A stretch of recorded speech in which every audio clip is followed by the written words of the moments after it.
Good afternoon, students. This is Dr. Morgan Phoenix coming to you from Stanley, Virginia. It's a fairly dreary, rainy, warm February afternoon, Sunday afternoon, and that is a bit of a disturbance to me. I think that the weather is a sign of diverse times to come and troubling times in some ways, certainly around the world. Alrighty? Well, and something for you to keep in mind as you are moving forward into the field of diversity. For week 5 and week 6, you have only the journal article critique and the discussion board to see to. And so that gives you great opportunity to prepare for your final project, to start working on that and making sure that you are gaining materials that will serve you well. I'm going to send you some links to articles or some articles themselves during this week. 3 things particularly. One, what's called the 5-step plan. It's how do we converse with people who have foundational differences of background and an opinion and of language and all those kinds of things, particularly with regard to religion. And in the current political environment, the current political scene has camps of people that cannot discuss anything with each other because of the anger that grows from their both misunderstanding and from their differences in point of view. The 5-step plan will give you some actual theoretical and practical ideas for how you discuss, what kind of words do you use, and what kind of self-reflection do you use in order to converse with people who are speaking a different language than what you speak, and the language of the heart particularly. Also, I'm going to send you an article or a link to an article concerning public funding for religious schools, charter schools that are established by religious groups, and how do they do that using public funds. And then also probably the single most important article with the reflection of this course. It's called Frog Ponds, and that's the word I use to describe it. You know, there are highly successful schools in highly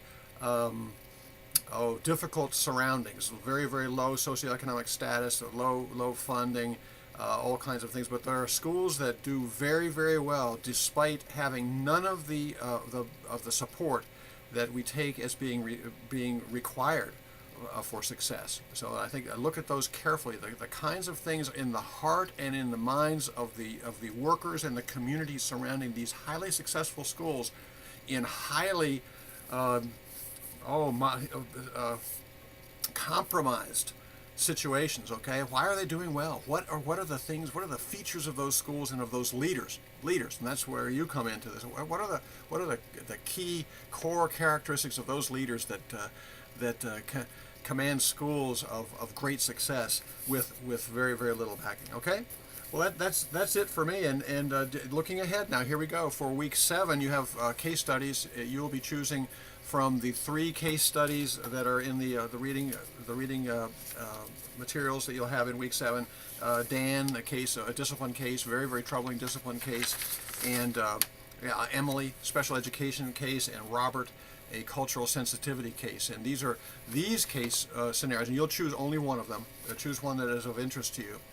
And all of them have questions at the end that you begin your thesis statement with, something like that, as do you agree with the decisions that are being made with regard to these students, and what will you be proposing?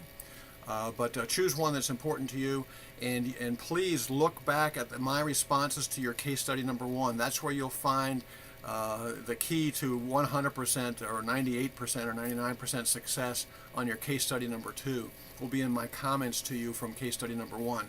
And during week 5, as I am returning your case studies in the coming week, I will be limiting my comments on your discussion board. I don't say much there anyway, but limiting my comments in the grading center on your discussion board and your journal article critique, because I will be focusing on the case study. Alrighty, so that's for the case study. And then for week 8, reminder: the final project requires 8 headings. Okay, all 8 headings must be in your final project, whether you use a PowerPoint presentation or a regular textual essay kind of presentation.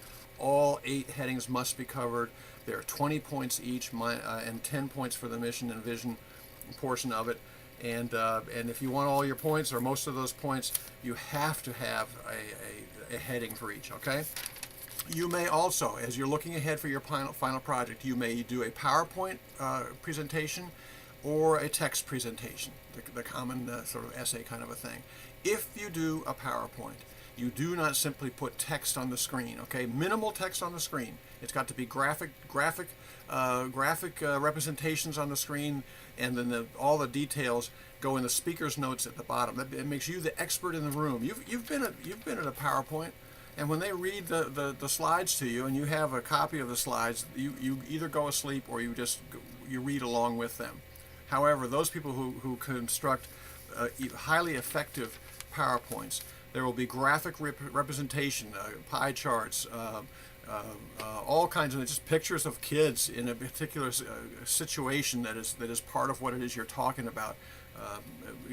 Scenes in schools, that kind of a thing, and then the speaker who is bringing you forth or bringing you through this discussion is giving you all kinds of background detail and statistics and demographics, and that's hidden in their speaker's notes. And that's, if you can construct one of them, you'll get extra points. I guarantee it. It just works out that way, it seems, though it's not in the rubric.